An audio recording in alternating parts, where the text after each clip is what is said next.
What's going on, everyone? It's your boy Savvy, and welcome back to the Savvy Show. And in today's episode, we have yet another animation from Dr. Bob himself, and this one is called SCP-446, Human Mannequin. So this one, I feel like it will be just what the title is, probably a human that turned into a mannequin, or a mannequin that became a human in some weird way. I have no idea, but this one seems really interesting. Again, I can't wait because Dr. Bob always hits it, man. He always hits it on the mark, and it's always a good story, and I'm excited to dive deep into this one, guys. So if you are excited for this reaction and you do enjoy it along the way, please remember to smash that like button for me, and also smash that sub button as well too. Let's try to get 100 likes on this one. Today also is my birthday, so if not for the video, at least let's do it for my birthday, man. Let's get at least 100 likes on this one, and also smash that sub button and hit that bell so you stay plugged for each and every upload. I want to start pumping more content out. It's been pretty crazy towards the end of the year and the beginning of it, but now I'm trying to get back to the swing of things and start pumping out a lot more content for you guys. So if you guys are excited, you guys want to see more, you guys know what to do. So with that all out of the way, without any further ado, let's get this show started. Alrighty, SCP-446, Human Mannequin. Let's go. It started with a woman. We'll call her Valerie. It doesn't matter whether or not that it's her real name, since her real name is lost, even to herself. Lost? Valerie was a young woman, but what many would describe as a very old soul. She'd been to strange places, seen awful things, and gotten in touch with some dangerous people. Like a lot of people with hard lives, Valerie tried to find relief wherever she could. Partying, gambling, buying herself expensive things. After all, she was here for a good time, not a long time. And she wanted to eke out any pleasure she could while she was still able. That's how she ended up in the high rollers section of a very exclusive private club in New York City. Oh, New York. The finest drinks, the most attentive waitstaff, and the strangest entertainment. But that's the kind of exceptional service you can expect from a club run by one of the most powerful and influential clandestine enterprises in the world. What? Marshall, Carter, and Dark Limited. Yo! Valerie had no idea who the club's owner was. Did not expect them to be here. She had come here with a wealthy friend. Well, calling him a friend might be pushing it. She was here with someone she had met earlier that night. But now, as she sipped her drink and played another hand of blackjack, she realized that he was nowhere to be seen. Oh well, she didn't have anybody to please but herself, and the clubs of Marshall, Carter, and Dark can provide plenty of pleasure. Oh yeah, they got bags, bruh. They got bags, don't worry about that. As long as you can pay. Valerie's problem was that she didn't have the money to keep living large off of their largesse, and she was about to get a rude awakening as to just how much these mysterious businessmen value their bottom line. If she took a second to think about it, she may have noticed she was out of place among the rest of the clientele. Wealthy businessmen and shady moguls in fine suits. What was a girl like her doing in a place like this? Unless, of course, she was here to fulfill another purpose entirely. Eventually, a bill was presented to Valerie. "Oh, this isn't for me," she told the waiter. "My friend is taking care of everything." When she went to motion towards the wealthy man who had brought her here, she realized that he was nowhere to be seen. "I'm afraid the gentleman I believe you're referring to left some time ago," the waiter told her. What? Valerie was disappointed, but this kind of thing had happened to her before. That's She reached for her purse. It looked like she'd be paying for herself that night. I mean, she only had a few drinks, I'm assuming, right? She was gambling with her own money. "All right, how much do I owe you?" she said as she grabbed a handful of chips from her stack. "I'm afraid you might be a little confused," the waiter told her, eyeing what at most could be a couple $100 in casino chips. "Are you not aware of what you're drinking?" Valerie glanced at the bottle of champagne sitting next to her, and then at the other two identical empty bottles sitting next to it. "It's the champagne he ordered," Valerie answered. "Yes," said the waiter, "but that isn't just any champagne." Valerie's eyes began to grow wide as he went on. "Those are from a very rare and very expensive vintage." "How rare?" Valerie nervously asked. "Extremely rare," the waiter told her. "Each bottle you were drinking cost..." It felt like the room suddenly filled with rushing water. The edges of her vision dimmed as a roar filled her ears as she heard the last thing the waiter said. Each bottle she had drank cost $20,000. When Valerie regained her senses... For champagne? Bro, okay, this feels like a setup. This guy's facial expression and just how he's delivering this message just feels like he's in on this. Like, he knew the guy was going to leave, and he knew he was probably going to bring this girl, and they're probably used to doing this. Because why would he just dip like that? Come on now. And he will order the most fanciest champagne. she was being escorted by a group of tall gentlemen in dark business suits into a soundproof back room, where they explained the severity of her situation. As the fear continued to set in, she started to beg. She said that if they just gave her a little more time, she could earn back the money she owed them. The solemn-faced representative explained to her that Marshall, Carter, and Dark Limited doesn't operate like that. But they know the other dude ordered the drinks. Like, he confirmed it because she said, like, the guy I was with ordered the drinks. And he's like, I know. So why can't you guys reach out to the guy that ordered the drinks? You guys knew he already left, so why couldn't you go ask him for the check? Come on now. Come on. However, there would be other ways that she could pay back her debt to them. Sketchy. But it would be their way. They gave a brief explanation that providing luxury private clubs to an esteemed clientele was only one part of their enterprise. The other side of their business was even more exclusive. Sex An trafficking? auction house where truly unique products are sold to the highest bidders. And come to think of it, there was a hole in the market that seemed to be just Valerie's size. All they asked for was for her to spend a period of time in their service, and when the debt was repaid, her life would be hers once more. And there was more to it as well. Although she would have to work for them, time would not actually pass for her during her service. She'd get to keep her youth. It would be as if she'd never worked for them at all, a blink of an eye, and she'd be right back where she was. What? Valerie took just a moment to consider it. She wasn't sure she believed what these men were telling her. Yeah, ask how. But she'd heard and seen some very strange things in her life. Was this really so hard to believe? And after all, what choice did she have? She didn't have $60,000. So she agreed to repay her debt to Marshall, Carter, and Dark, and do whatever that entailed. The representatives assured her that all she'd need to do is lay back and relax. They'd take care of the rest. Oh, God. Valerie didn't remember much after that moment, but she awoke in the dark. She couldn't move any part of her body other than her eyes. The next time she saw the light, she remembered being up on stage, looking down at a crowd of people wielding auction paddles, while an animated auctioneer reeled off the many advantages of some product she couldn't see. Certain words and phrases stuck out. Fully articulated and posable. Born to the touch. Not a blemish on her. Never talks back. She'll always look you right in the eye. Eventually, someone won, and she was placed back in the darkness. Years went by, being taken in and out of the dark by strangers, wearing different clothes and being referred to by different names, moving only when she was permitted.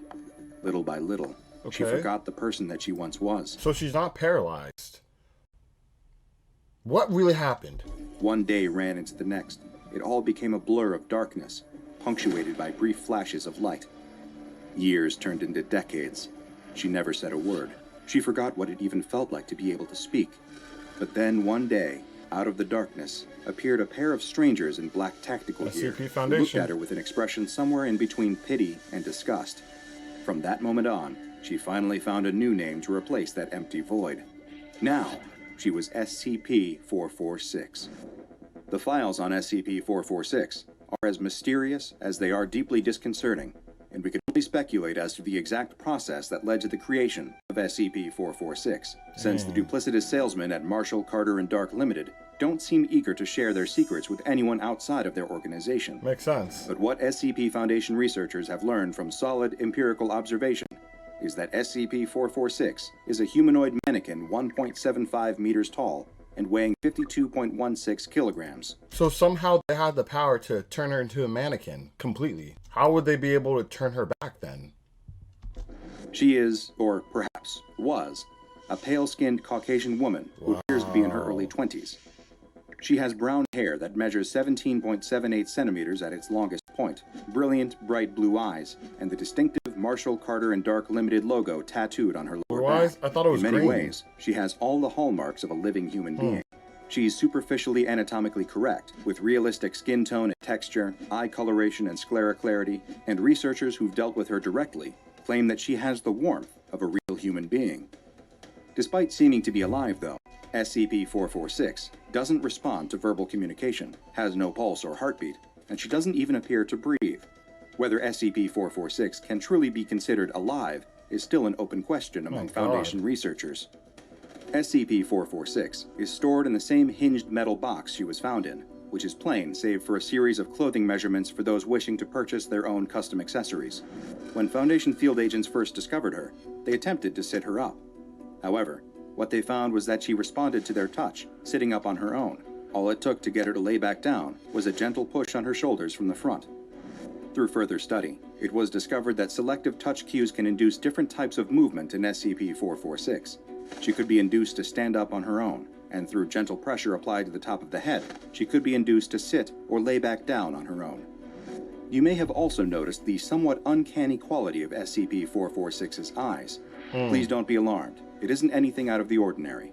Her eyes will follow the nearest person to her around the room, and she'll try to make eye contact if possible. Don't let it bother you. Everyone gets used to it eventually. That's kind of cool because with mannequins, I know their eyes don't move, but when you look at them and you're moving, you can kind of tell. Maybe it's like just an illusion, but their eyes look like they're following you. So that's probably why they have this quirk with this SCP. Her limbs can also be posed and manipulated as required, even into positions requiring balance, like standing on one leg. However, if pushed over, she will immediately lose balance and fall.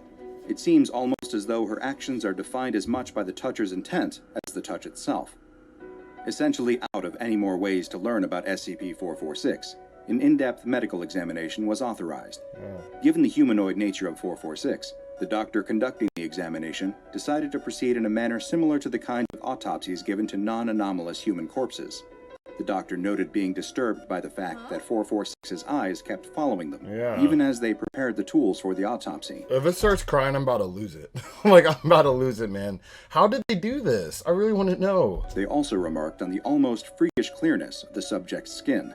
There wasn't a single detectable mark or blemish, almost like a porcelain doll. There was no rigor or livor mortis, nor any signs of damage or injury to the body. Examination of the mouth revealed an obstruction at the top of the throat, a metal plate fixed to the back of her mouth, bonded to the flesh on all sides. Bonded? The plate shifts slightly when touched, but couldn't be removed. Similar plates had been installed in the ear canals, nostrils, and all other body orifices, as if to ensure that nothing can enter or exit 446's body. The doctor then moved on to the internal examination of SCP-446, beginning with a number of X-rays. Let's see it. These revealed several irregularly shaped masses inside 446's body, covering major organs such as the heart, brain, kidneys, and liver. Dissection revealed these masses to be boxes of various shapes and sizes, constructed from the same metal that comprises the obstructive plates. These boxes are connected to the corresponding organs through a series of wires and tubes. The doctor notes that neither their scalpel nor their wire saw could cause any meaningful damage to the boxes, and that it's possible the boxes not only keep the body preserved, but also allow for its limited set of movements. Certain barriers presented themselves during the dissection process, both physical and psychological. SCP-446 exhibited an extraordinary healing factor, fully repairing her own skin minutes after having her chest fully opened in a Y incision. Wow. This made sustained internal observation difficult, and the doctor declined to perform any more extensive mutilations for fear that the damage would be irreparable. This limited the progress that could be made in the procedures overall. However, it wasn't the worst thing to occur during the dissection. The doctor noted that SCP-446 stared at them the entire time while they were making incisions into the body, making them extremely uncomfortable. And during the several-minute healing process of the Y incision in her chest, SCP-446's mouth moved, as if speaking silently the entire time. The doctor left a note that this may suggest a level of sapience in 446, though nothing could be proved conclusively on that front. The file for SCP-446 is a relatively sparse one, given the minimal containment requirements of the anomaly. Between studies, she is simply kept in her box. There has, however, been one notable incident involving SCP-446, documented by Foundation researcher Dr. Sunderland back in 2010. He looks like the guy from the beginning, when they were saying, oh yeah, she was with some dangerous people. That one dude that was with her. Not the one that she went to the casino with, like in the beginning of this video. That dude looks like the same guy, but now he has an eye patch. And we know this all happened decades ago, because she's been a mannequin for over a decade, so the heck, was he in on this too? The event, labeled Incident 446-1, took place in Storage Room 6.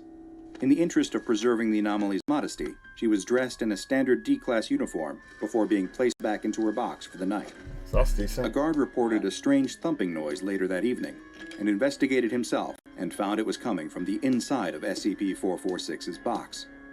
Dr. Sunderland was called in at this point, and oversaw the opening of the box. It turned out that SCP-446 was repeatedly attempting to rise to a sitting pose inside the box, and was banging her head against the lid.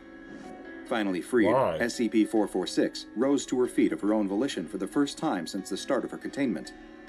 She assumed a strange pose, her head bowed and her wrists touching above her head, as though her hands were bound at the wrists, or she was desperately praying or begging. Her facial expression also shifted for the first time, taking on a look of sadness and fear. Dr. Sunderland was able to make SCP-446 return to a more neutral standing position, but nothing could make her permanently assume the laying position again until the D-Class uniform was once again removed. What? There's still not a confirmed explanation as to why exactly this happened, but the answers may be too horrible to even consider. For this particular anomaly, which has been given the Safe Class designation, perhaps the kindest thing to do is leave her in the box. That's at least a more humane fate than whatever Marshall, Carter, and Dark had planned. I can't believe they now did go that. and watch another entry from the files of Dr. Bob, like SCP-054, the Water Nymph, for another SCP that the Foundation has gone to great lengths to try and better understand. And make sure you subscribe and turn on notifications so you don't miss a single anomaly as we delve further and further into the SCP Foundation's classified archives. Bro, okay, so this one was actually really, really sad. A lot sadder than I thought it would be. So they made it seem like this was going to end for her. Like there was going to be an end point where she could go back to live in her life like it was just in a blink of an eye. That's what they said to her, and she will never age and everything. But this has been decades. I'm sure the guys that did this to her are all like, you know, really old now. And she's still a mannequin. So it made it seem like they probably either lied to her or they really didn't know how long of her being a mannequin would actually last. And bro, that was really sad. I'm trying to understand why she got up like that and prayed to that specific SCP agent. Besides him just looking like, you know, the one that she was talking to before. Because I'm assuming maybe deep down some way, somehow, that she kind of recognized him from her past. And it's like, you know, pleading to him like, hey, could you stop this? Like the last bit of, you know, Valerie that's left in this mannequin. That was what was controlling the mannequin at that moment, to make her pray and get on her knees. But as we know, it's been decades, and I'm sure he wouldn't look as young as, you know, he would back in the day. So guys, please let me know what you think about this SCP and this animation in general. This was really, really cool, really sad, but it made me think about like, how did they even operate this and how this SCP even became a thing, like for real, like how did they do this?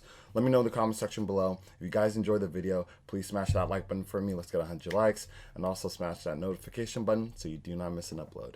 Now, without any further ado, unfortunately, this concludes today's episode. However, I'll catch you guys on the next one.